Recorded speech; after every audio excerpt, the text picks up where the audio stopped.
अकाल, नमस्कार। मैं हूं आपकी सादिया मैम और स्वागत करती हूं आपका अपने YouTube channel play with science पर। तो कैसे हो आप सब? बहुत बढ़िया होंगे। और स्टडी कैसे चल रही होगी आपकी? बहुत बढ़िया चल रही होगी। तो अब स्टार्ट करते हैं आज के टॉपिक को। और आज का टॉपिक जो है हमारा वो है फिनॉल की विरचन की विधियां।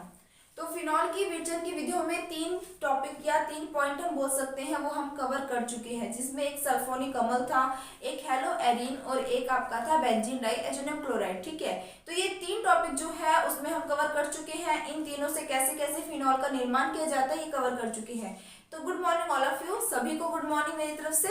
तो अब हम बात करते हैं कि अब और कौन कौन से टॉपिक है और किन किन चीजों से फिनॉल को बनाया जा सकता है।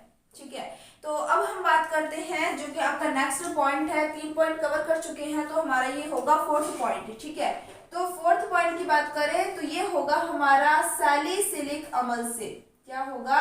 सैलिसिलिक अम्ल से।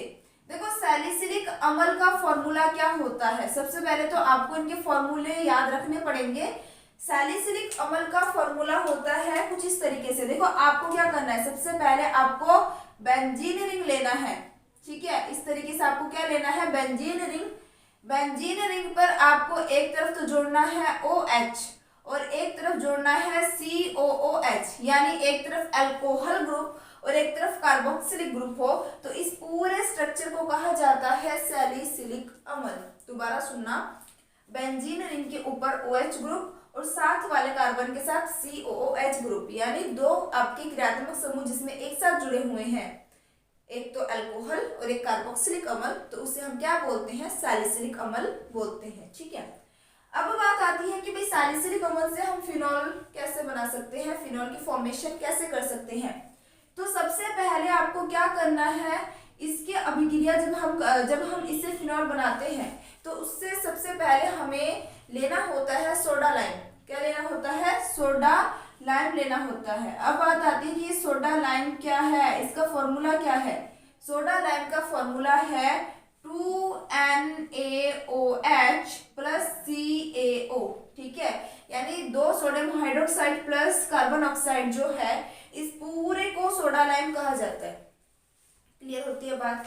अब सोडा लाइम के साथ जब हम इसकी अभिक्रिया करवाते हैं तो होता क्या है, आप डायरेक्ट याद रखिए कि जैसे आपने सैलिसिलिक अम्ल के साथ सोडा लाइम मिक्स कर दिया तो आपको क्या मिलता है, आपको मिलता है सोडियम फिनॉक्साइड।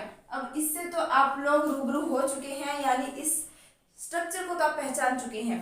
तो इसे अपने क्या बोलते हैं, सोडियम फिनॉक्साइड। ठीक है, मैं यहाँ लिख देती हूँ इसका नाम, सोडियम फिनॉक्साइड। ठीक है, तो सोडियम फिनॉक्साइड जो हमारा बन चुका है, अब हमें क्या करना है, आपको पता ही है, एक बार सोडियम फिनॉक्साइड बन गया तो इसकी रिएक्शन हम करवाते हैं HCl से। पीछे 2-3 रिएक्शन में से पढ़ के आ चुके हैं, तो मे भी आपको याद हो गया होगा। और आई थिंक आप लोग बहुत अच्छा प्रैक्टिस भी कर रहे होंगे और बहुत ही दृढ़ निश्चय के साथ पढ़ रहे होंगे। तो देखो यहाँ पर जैसे मैंने सोडियम फिनॉक्साइड की अभिक्रिया किससे करवा दी, HCl से। किससे करवा दी मैंने अभिक्रिया? HCl से।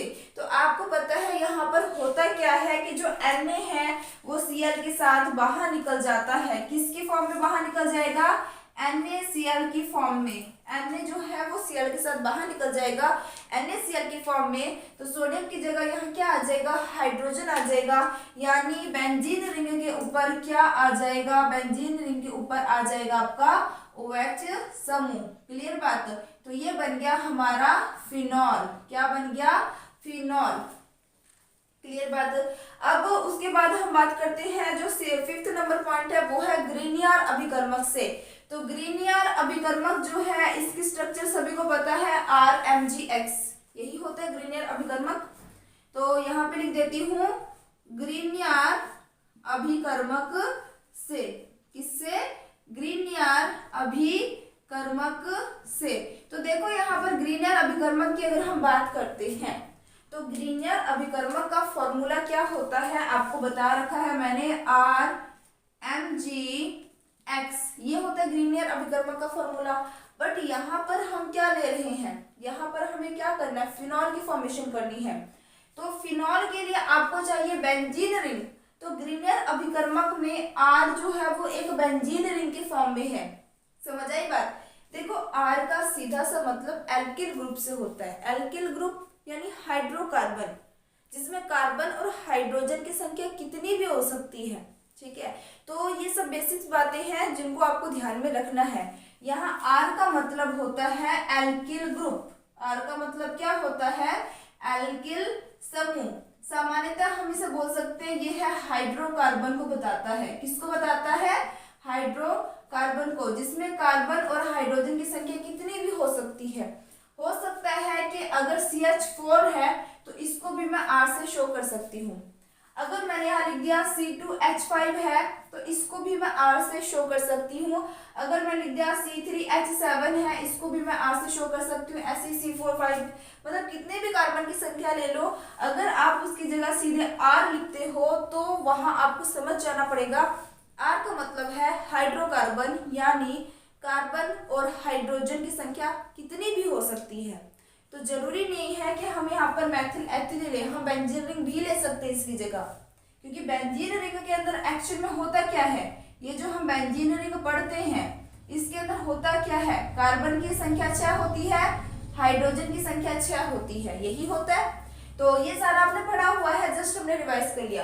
तो जब हम ग्रीनियर अभिकर्मक की बात कर रहे हैं, इससे जब हमें फिनॉल बनाना है तो फिनॉल के लिए आपको बेंजीन रिंग तो चाहिए ही चाहिए। तो हमारा जो यहाँ ग्रीनियर अभिकर्मक है वो कुछ इस तरीके से है।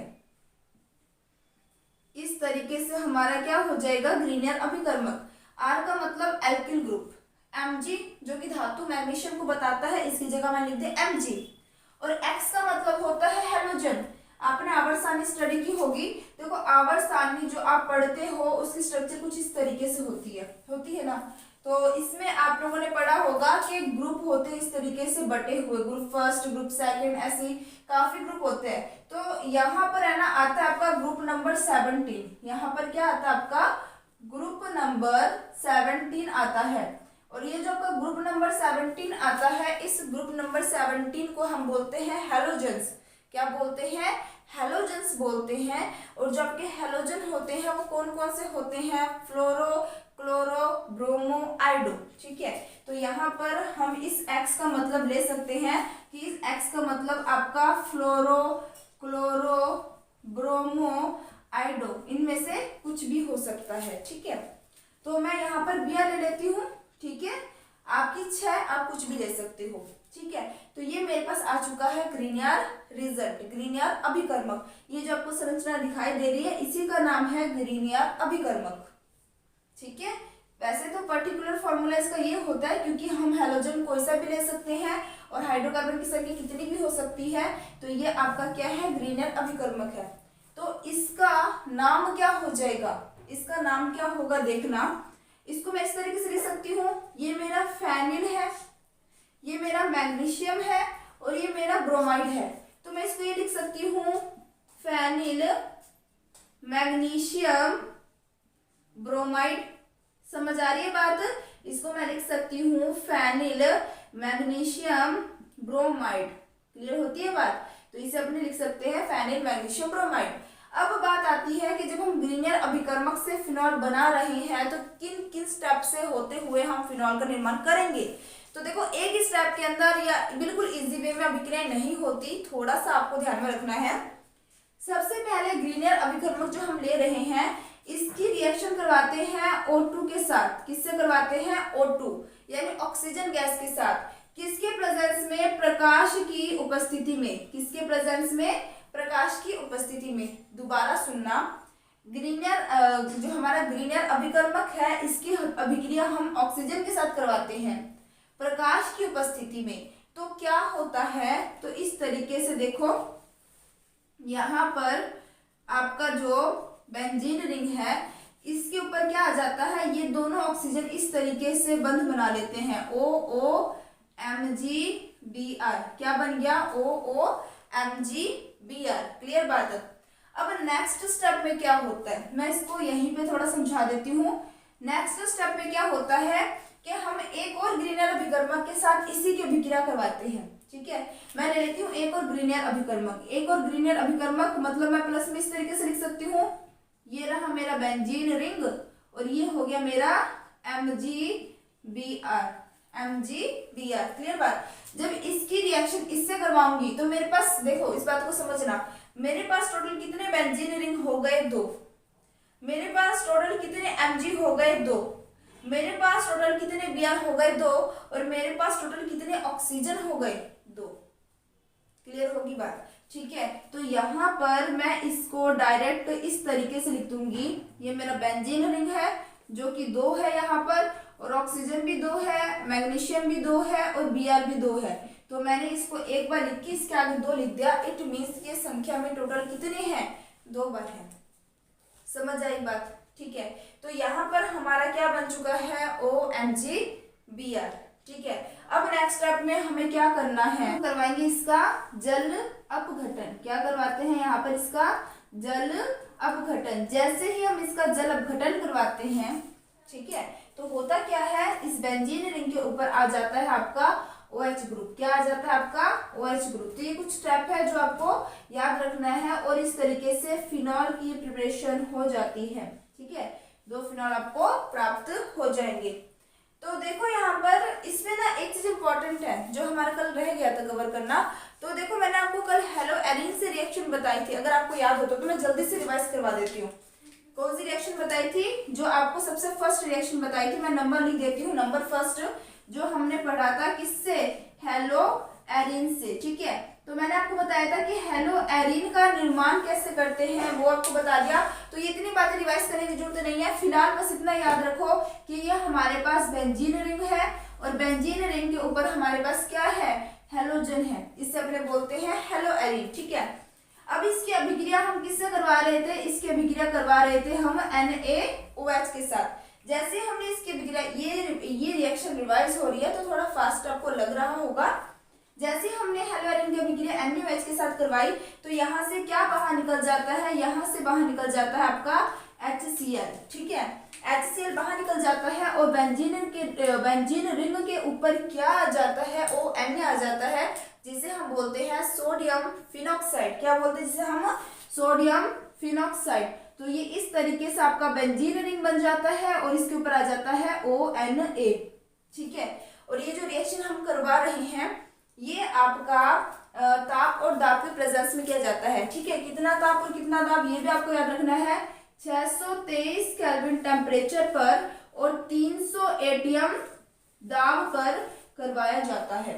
ठीक है, बाद में आपका जैसे सोडियम फिनॉक्साइड बन जाता है, हमें पता है करना क्या है। अब इसकी रिएक्शन हम करवाते हैं HCl से। जैसे ही HCl से रिएक्शन करवाते हैं, आपका जो Na है वो तो किसको लेके बाहर चला जाता है? Cl को लेके बाहर चला जाता है, और बेंजीन रिंग के ऊपर क्या आ जाता है? OH group. ठीक है, अब आप बोलोगे कि मैम आप इसको रिवाइज क्यों करवा रहे हो? ये तो आपने हमें पहले ही बता दिया। तो देखो, इसको रिवाइज कराने का बस मेरा रीजन ये था, इसका एक नाम है, और इसका नाम क्या है? वो है डाउ प्रक्रम। लिख देती हूँ मैं, इसका नाम क्या है?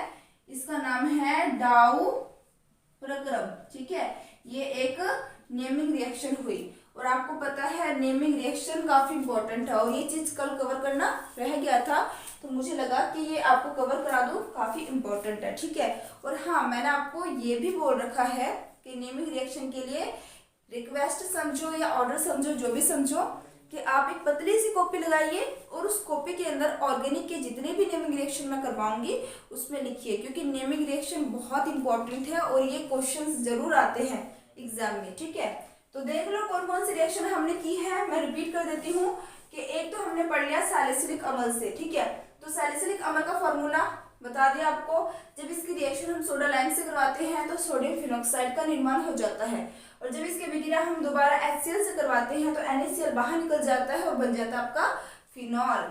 नेक्स्ट बताया आपको ग्रीनियर अभिकर्मक से, और ग्रीनियर अभिकर्मक का सामान्य सूत्र क्या होता है? RMgX होता है, जिसमें R का मतलब होता है हाइड्रोकार्बन, यानी कार्बन हाइड्रोजन की संख्या कितनी भी हो सकती है, और X का मतलब होता है हेलोजन, यानी fluorine, chlorine, bromine, iodine. Clear होती है बात? अब देखो यहाँ पर, और मैंने आपको ये भी बता दिया कि आवर्त सारणी में जो ग्रुप नंबर 17 है वो आपका हेलोजन्स कहलाता है, और इसमें आपके फ्लोरो, क्लोरो, ब्रोमो, आयोडो सारे आते हैं। ठीक है, अब हमने ये ले लिया ग्रीनियर रिजल्ट। सबसे पहले हमने प्रकाश की उपस्थिति में इसकी रिएक्शन करवाई ऑक्सीजन से, ऑक्सीजन से रिएक्शन कराने के बाद क्या होता है कि जो हमारा बेंजीन रिंग है इसके ऊपर आ जाता है ये दोनों ऑक्सीजन। अब जैसे ही ऑक्सीजन आ गया, आपको अब क्या करना है, इसकी रिएक्शन दोबारा ग्रीनर अभिकर्मक से करवानी है, जिससे क्या होगा कि हमें दो बेंजीन मिल जाएंगे, दो Mg, दो Br और दो ऑक्सीजन तो है ही मिल जाएंगे। तो हमारे इस तरीके से दो कंपाउंड बन जाएंगे। नेक्स्ट हम इसका करते हैं जल अपघटन, और जल अपघटन कराने के बाद हमारा बन जाता है फिनॉल। और ये आपको बताया हुआ है, बस इतना याद रखना कि इसका नाम है डाउ प्रक्रम। तो देखो अभी तक मैंने फिनॉल निर्माण की जितनी विधियां बताई है ये सारी की सारी प्रायोगिक विधियां हैं। कौन सी विधियां हैं? प्रायोगिक, यानी प्रयोगशाला में बनाई जाने वाली विधियां है तो सारी प्रायोगिक। ये कहाँ बनाई जाती है? प्रयोगशाला में। ये वो सारी विधियां हैं जो प्रयोगशाला में बनाई जाती हैं, ठीक है। तो अब इसके बाद हम पढ़ेंगे जो औद्योगिक विधि है, मतलब जिन फिनॉलों को उद्योगों से प्राप्त किया जाता है, मतलब औद्योगिक रूप से किस प्रकार से उसको बनाया जाता है, अब उस टॉपिक को कवर करेंगे। तो जल्दी से आप इसका स्क्रीनशॉट ले लो। तो ले लिया होगा आपने अब तक तो स्क्रीनशॉट। तो ये तो थी हमारी सारी की सारी प्रयोगशाला विधियां, यानी हम प्रयोगशाला में यानी प्रैक्टिकल लैब के अंदर किस तरीके से इनको प्राप्त कर सकते हैं। अब जो हमारा टॉपिक रहेगा वो रहेगा औद्योगिक विधियां, यानी उद्योगों के अंदर फिनॉल का निर्माण कैसे कैसे किया जाता है, और ये भी आपका काफी इंपॉर्टेंट रहेगा, तो इसको भी बहुत ही ध्यान से समझना है आपको, ठीक है। और एक बात और, जिन बच्चों को ये चैप्टर बिल्कुल नहीं समझ आया, देखो इसमें मैं कुछ नहीं कर सकती, एक नॉर्मल बात होती है कि आपको चैप्टर बिल्कुल भी नहीं समझ आया, ऐसा थोड़ा ना हो सकता है। डाउट एक पॉइंट पे 2 पॉइंट पे हो सकता है, बट कुछ भी नहीं समझ आ रहा या फिर आपको कुछ भी नहीं आ रहा तो ये पॉसिबल नहीं है। तो थोड़ी सी मेहनत आपको करनी पड़ेगी। अगर सभी को समझ आ रहा है और एक को बिल्कुल नहीं समझ आ रहा तो इसका मैं कोई इलाज नहीं कर सकती। तो थोड़ा सा आप भी ध्यान दें अपनी स्टडी पर। सिर्फ वीडियो देखने से कुछ नहीं होगा, इसके लिए आपको भी मेहनत करनी पड़ेगी, ठीक है। तो अब की बार 95% पार है तो मेहनत भी वैसे ही करनी पड़ेगी। तो अब हम बात करते हैं किसके बारे में? अब हम बात करेंगे औद्योगिक विधि के बारे में, ठीक है। तो मैं यहाँ पे हेडिंग डाल देती हूँ। अब हमारी कौन सी विधियां हैं? औद्योगिक विधियां। देखो औद्योगिक विधियों के अंदर हम सबसे पहले बात करेंगे क्यूमीन से। किससे बात करेंगे? क्यूमीन से। अब आप बात कहोगे कि मैम क्यूमीन का फॉर्मूला तो बताओ, क्यूमीन होता क्या है, हमें तो ये नहीं पता। मैं कहती हूँ क्यूमीन का फॉर्मूला बहुत ही इजी है। देखो क्यूमीन का फॉर्मूले के लिए आपको पता होना चाहिए कि बेंजीन किसे कहते हैं, और दूसरी बात आपको पता होना चाहिए आइसोप्रोपिल किसे कहते हैं, ठीक है। बेंजीन का सूत्र सभी को पता है। बेंजीन का सूत्र क्या है? ये बन गया लो जी हमारा बेंजीन रिंग, ठीक है। अब हमें क्यूमीन बनाना है इससे, तो आइसोप्रोपिल। देखो आइसोप्रोपिल का मतलब क्या होता है कि एक साधारण नाम वाला टॉपिक मैंने पढ़ाया होगा, तो वहां पे मैंने आइसोब्यूटिल वाला टॉपिक पढ़ाया होगा।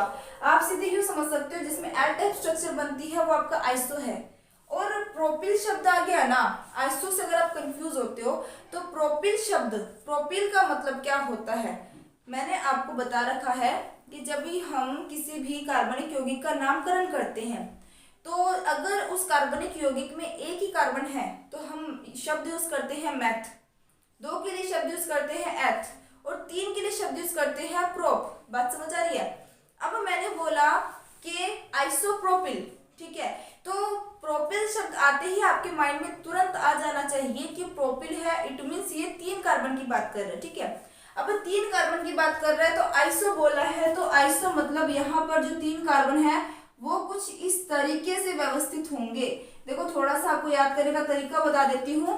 प्रोपिल है, 3 कार्बन है। अब बात आती है कि 3 कार्बन में से सेकंड कार्बन के साथ अगर आपका बेंजीन रिंग जुड़ जाता है, इसे तो अपने कहेंगे आइसोप्रोपिल, इसे कहेंगे बेंजीन। तो आइसोप्रोपिल और बेंजीन अगर जुड़ जाते हैं तो इसे क्या कहा जाता है? क्यूमीन। लो जी ये है क्यूमीन का फॉर्मूला। क्लियर बात? बहुत इजी है, कुछ नहीं इसमें। अब अपने बात करते हैं कि नेक्स्ट स्टेप में क्या करना है।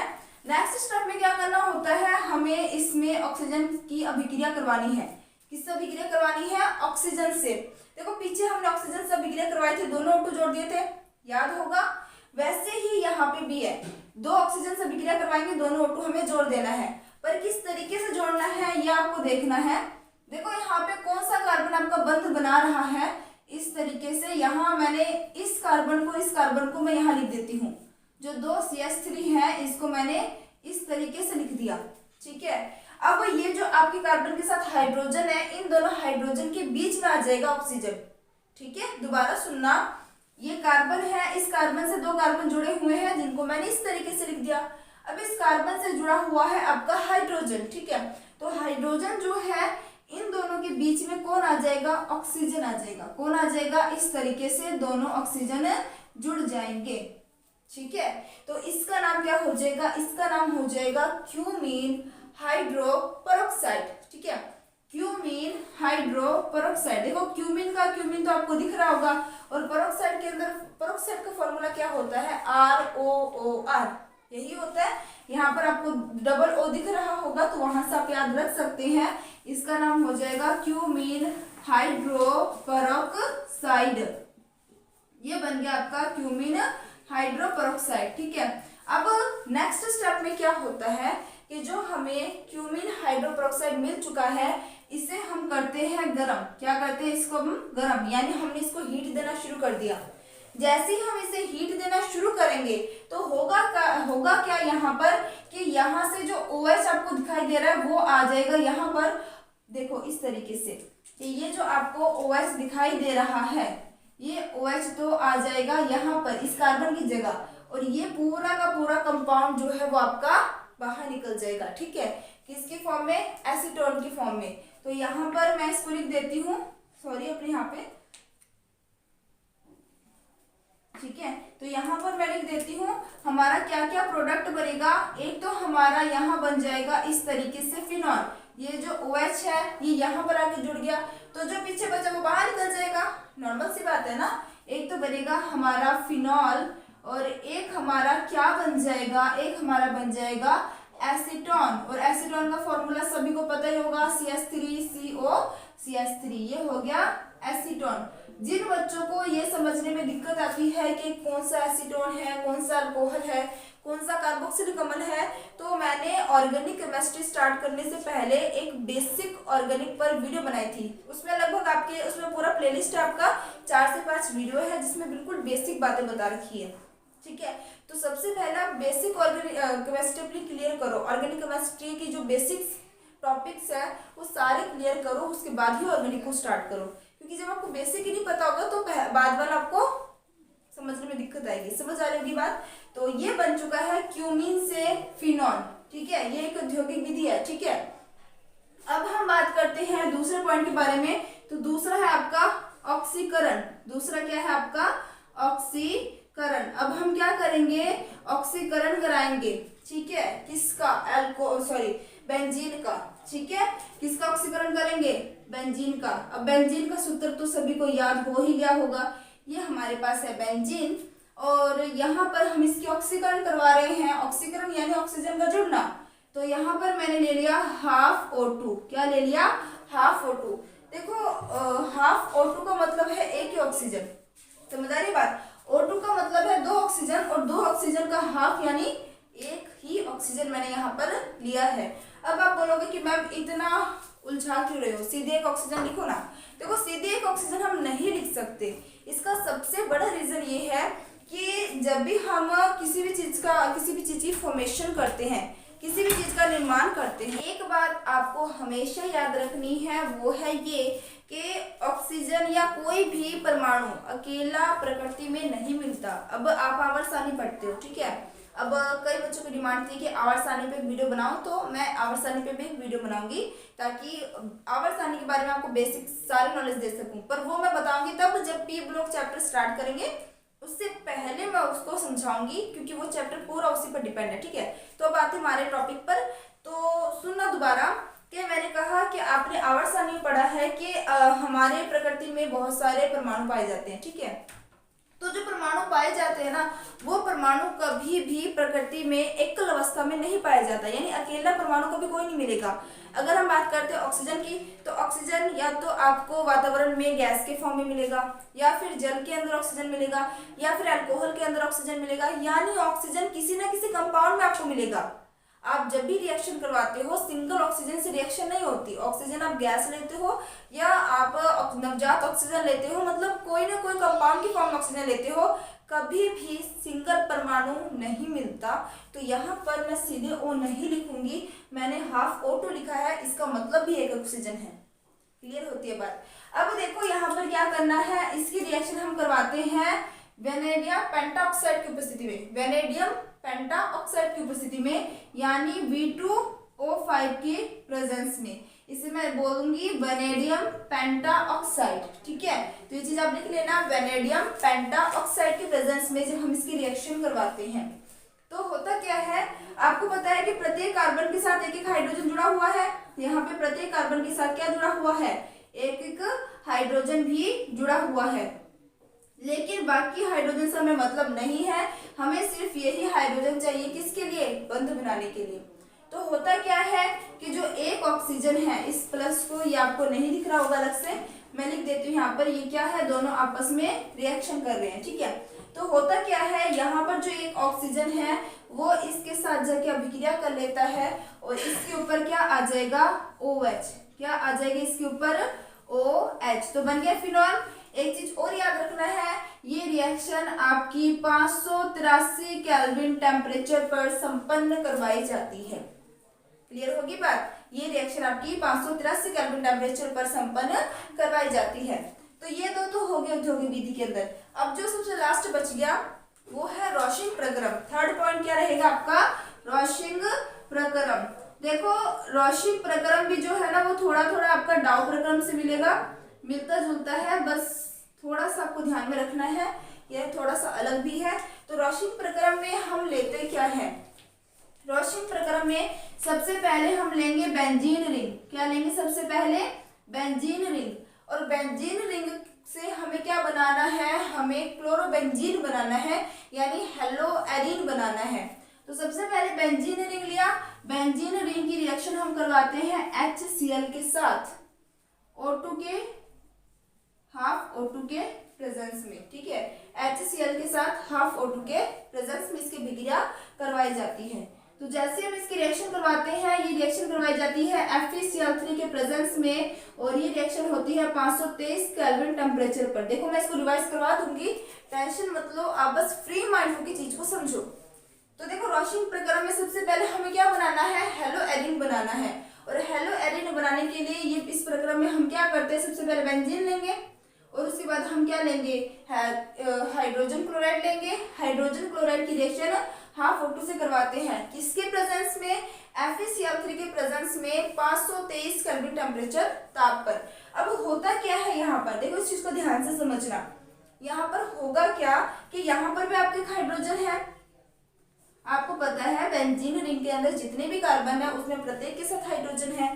अब यहाँ पर होगा क्या, थोड़ा सा ध्यान देना, हाफ O2 का मतलब एक ऑक्सीजन, समझ आई बात, हाफ O2 का मतलब है एक ऑक्सीजन। यहाँ पर आपको एक ऑक्सीजन मिल रहा है, यहाँ पर आपका एक हाइड्रोजन है, और यहाँ से भी आपका एक हाइड्रोजन जो है वो बाहर निकल जाएगा। तो दो हाइड्रोजन और एक ऑक्सीजन बाहर निकलेंगे, तो क्या बाहर निकला, आपका जल बाहर निकला। समझ आ रही है ना बात, जब आपके दो हाइड्रोजन एक ऑक्सीजन के साथ जुड़ के बाहर निकल जाएगा, इट मीन्स वहां पे रियल में क्या निकल गया, जल का अणु बाहर निकल गया, ठीक है। जल का अणु बाहर निकल गया, पीछे क्या बच गया, Cl। ये Cl आके जुड़ जाएगा बेंजीन रिंग पर, और हमें जो चाहिए था हेलोएरिन वो हमें मिल गया। ये रॉशिंग प्रक्रम है, ये भी एक नेमिंग रिएक्शन है और ये भी काफी इंपॉर्टेंट है, ठीक है। तो देखो यहाँ पर हमारे पास यहाँ पे प्रोडक्ट क्या बनता है, ये आगे हमारा बेंजीन रिंग, इसके ऊपर आ गया आपका Cl, और बाहर क्या निकल गया आपका H2O। क्या बाहर निकल गया, H2O। अब जो हमारे को क्या मिल गया, हेलोएरिन मिल गया, यानी जो हमें क्लोरोबेंजीन मिल गया। अब इस क्लोरोबेंजीन की रिएक्शन हम किससे करवाते हैं, ध्यान देना, इस क्लोरोबेंजीन की रिएक्शन करवाते हैं हम जल से। किससे करवाते हैं, जल यानी वाटर के मॉलिक्यूल से। और ये रिएक्शन करवाई जाती है SiO2 के प्रेजेंस में, किसके प्रेजेंस में, SiO2 के प्रेजेंस में 723 केल्विन टेम्परेचर ताप पर, 723 केल्विन टेम्परेचर ताप पर SiO2 के प्रेजेंस में क्लोरोबेंजीन की अभिक्रिया H2O से करवाई जा रही है। जैसे इन दोनों के बीच में रिएक्शन करवाते हैं तो होता क्या है, देखो प्रोडक्ट क्या बनेगा, देखो बनेगा तो फिनॉल ही, लेकिन कैसे बनेगा, क्या क्या जुड़ रहा है, क्या क्या बाहर निकल रहा है, इसको समझना। होता क्या है, H2O में क्या होता है, एक हाइड्रोजन होते हैं और एक OH होता है, ये दो चीजें होती है। अब यहाँ से आपका क्या बाहर निकलता है, यहाँ से बाहर निकलता है आपका HCl, क्या बाहर निकल जाता है, HCl, और HCl बाहर निकल जाएगा तो H2 में से अगर यहाँ से हाइड्रोजन क्लोरीन के साथ बाहर निकल जाएगा तो बचेगा पीछे क्या, OH, और जो OH बचेगा वो इस बेंजीन के ऊपर आ जाएगा और इस तरीके से किसकी फॉर्मेशन हो जाएगी, फिनॉल की फॉर्मेशन हो जाएगी। और बाहर आपका क्या निकल चुका है, बाहर निकल चुका है आपका यहाँ पर HCl। समझ आ गई बात। तो ये था हमारा रोशिंग प्रक्रम। तो आई थिंक आपको टॉपिक्स क्लियर हो गए होंगे, मैं फिर भी रिपीट कर देती हूँ एक बार। तो सबसे पहले आ जाते हैं औद्योगिक विधियों में। औद्योगिक विधियों में सबसे पहला था हमारा क्यूमीन। अब क्यूमीन की बात करें तो क्यूमीन का फॉर्मूला क्या था, मैंने कहा बेंजीन और आइसोप्रोपिल को जोड़ दोगे तो क्यूमीन बन जाएगा। नेक्स्ट स्टेप में आपने क्या किया, जो क्यूमीन आपको मिला उसकी रिएक्शन करवाई आपने ऑक्सीजन गैस के साथ। जैसे आप ऑक्सीजन गैस के साथ इसकी रिएक्शन करवाते हो तो ये ऑक्सीजन इस कार्बन और हाइड्रोजन के बीच में आ जाता है और इस तरीके से बंध बना लेता है, जिसे हम क्या बोलेंगे, इसे हम बोलेंगे क्यूमीन हाइड्रोपेरोक्साइड। अभी जो क्यूमीन हाइड्रोपेरोक्साइड बन चुका है इसको हम देंगे हीट, यानी हमने इसको क्या, गर्म। जैसे हम इसको गर्म करेंगे होगा क्या कि इसमें से जो OH है वो तो यहाँ आ जाएगा और बाकी कंपाउंड जो है वो एसीटोन की फॉर्म में आपका बाहर निकल जाएगा। हमें तो फिनॉल चाहिए था, हमें फिनॉल मिल गया। अब जो सेकंड है वो है ऑक्सीकरण, और ऑक्सीकरण यानी सीधी सी बात है ऑक्सीजन का जुड़ना। ये आपके पास है बेंजीन रिंग और इसके साथ आपने अभिक्रिया करवाई किससे, ऑक्सीजन गैस के साथ। हमें यहाँ पे सिर्फ एक ही ऑक्सीजन चाहिए, एक ही ऑक्सीजन अगर आपको चाहिए तो आप इसको हाफ O2 की फॉर्म में लिखोगे, ठीक है। और इसका रीजन भी मैंने आपको बताया है कि हम इसको सीधे एकल परमाणु नहीं लिख सकते, क्योंकि प्रकृति में कभी भी कोई भी परमाणु एकल अवस्था में नहीं मिलता, वो किसी ना किसी यौगिक के साथ बंध बनाए हुए रहता है। समझ आ गई बात। तो यहाँ पर जो आपका हाफ O2 है, मतलब एक ऑक्सीजन है, वो इसके हाइड्रोजन के साथ बंध बना लेगा और बन जाएगा OH। और ये रिएक्शन जो है वो संपन्न होती है 583 केल्विन टेम्परेचर पर वेनेडियम पेंटाऑक्साइड के प्रेजेंस में, ठीक है। अब आता है आपका रोशिंग प्रक्रम, और रोशिंग प्रक्रम जो है इसमें सबसे पहले आपको बनाना है हेलोएरिन। जैसे हमने डाउ प्रक्रम के अंदर भी सबसे पहले क्या बनाते थे, हेलोएरिन बनाया, फिर उसके बाद हेलोएरिन जो हमारा बन गया तो उसका फिनॉल बना लिया। वैसे तो डाउ प्रक्रम में सीधे आपका हेलोएरिन से फिनॉल बनाने वाला मेथड है, ठीक है। और ये वाला मेथड आप दोनों में सेम रख सकते हो, या फिर अगर आपको वो इजी लग रहा था वो रख सकते हो, ठीक है। तो रोशिंग प्रक्रम के अंदर ही आपके पास क्या आ चुका है, बेंजीन है। बेंजीन से आपको हेलोएरिन बनाना है तो आपको सबसे पहले क्या लेना पड़ेगा, कोई ऐसा कंपाउंड लेना पड़ेगा जिसमें हेलोजन है। तो HCl अच्छा कंपाउंड है जिसमें हेलोजन है, आप ले सकते हो। इसकी रिएक्शन मैं करवाती हूँ हाफ O2 के साथ FeCl3 के प्रेजेंस में 523 केल्विन टेम्परेचर ताप पर। देखो ज्यादा माइंड को पजल मत करना, टेम्परेचर ज्यादा याद ना रहे ना तो ज्यादा पजल मत होना, ठीक है। बट आपको उत्प्रेरक का जो है कि भाई कौन से उत्प्रेरक के प्रेजेंस में कौन सी रिएक्शन करवाई जा रही है ये याद रखना मोस्ट इंपॉर्टेंट है। टेम्परेचर में तो पजलेशन हो सकती है, जब आपको पजलेशन हो तो उससे बेटर आइडिया रहेगा कि आप उस चीज को लिखो ही मत, गलत लिखने से अच्छा है कि आप उस चीज को लिखो ही मत, ठीक है। लेकिन आपको उत्प्रेरक ध्यान में रखना पड़ेगा, ठीक है। तो यहाँ पर आपने इस चीज को लिख लिया। अब जैसे हम इनकी रिएक्शन करवाते हैं तो अभी मैंने बताया ये आपके पास एक ऑक्सीजन है, ये आपके पास एक हाइड्रोजन है और ये आपके पास एक हाइड्रोजन है। दो हाइड्रोजन एक ऑक्सीजन के साथ H2 की फॉर्म में बाहर निकल जाएगा और जो हेलोजन बचेगा वो इसके साथ बंध बना लेगा, हेलोएरिन बन गया। अब जो हेलोएरिन बना है इसकी अभिक्रिया करवाते हैं हम वाटर के साथ, और वाटर के साथ अभिक्रिया करवा रहे हैं किसके प्रेजेंस में, SiO2 के प्रेजेंस में, और 723 केल्विन टेम्परेचर पर करवा रहे हैं। तो क्या बन जाएगा यहाँ पर आपका कि जो वाटर में से H जो है वो तो Cl को लेकर बाहर निकल जाएगा HCl के रूप में, और जो आपका OH है वो बेंजीन के ऊपर आ जाएगा और आपका बन जाएगा फिनॉल। क्लियर होगी बात। तो आई थिंक आपको समझ आ गया होगा, तो जल्दी से आप स्क्रीनशॉट ले लें। आई थिंक ले लिया होगा आपने स्क्रीनशॉट। तो मुझे कमेंट करके ज़रूर बताना कि आपको कैसा समझ आ रहा है और आपकी स्टडी कैसे चल रही है। देखो, जिनको पूरा चैप्टर समझ नहीं आ रहा, कुछ भी नहीं समझ आ रहा, तो उनका मैं कुछ भी नहीं कर सकती, क्योंकि आपको मेहनत करनी पड़ेगी। पहले अपनी बेसिक्स क्लियर करो, तभी थोड़ा सा, देखो सीढ़ियाँ धीरे धीरे चढ़ी जाती है, एकदम से आप छत पे नहीं चढ़ सकते। तो वही बात है, स्टेप बाय स्टेप हमेशा आपको चलना पड़ेगा। और आपने सुना ही होगा कि सफलता पाने के लिए सीढ़ियाँ निरंतर चढ़नी पड़ेगी, लेकिन जो सबसे पहले सीढ़ी होती है उसको चढ़ना सबसे मुश्किल होता है। समझ आ रही है बात? यानी जो आपका बेसिक है, पहले उसको मजबूत करो। उसको मजबूत करने में टाइम ज़्यादा लगेगा, कठिन परिश्रम करना पड़ेगा, लेकिन अगर वो मजबूत हो गया ना, तो बाद वाली सीढ़ियाँ आराम से चढ़ जाओगे। कहने का मतलब है कि आराम से आप टॉपिक कवर कर लोगे। ठीक है, तो आई थिंक अच्छा लगा होगा, अच्छे से समझ आया होगा। अगर अच्छे से सारा समझ आ रहा है तो वीडियो को लाइक शेयर करना मत भूलना। जो बच्चे चैनल पे नए हैं वो चैनल को सब्सक्राइब करना मत भूलना। तो इसी तरीके से आप लोग हंसते रहिए, मुस्कुराते रहिए और पढ़ते रहिए केमिस्ट्री मेरे साथ। All the best, take care, bye bye.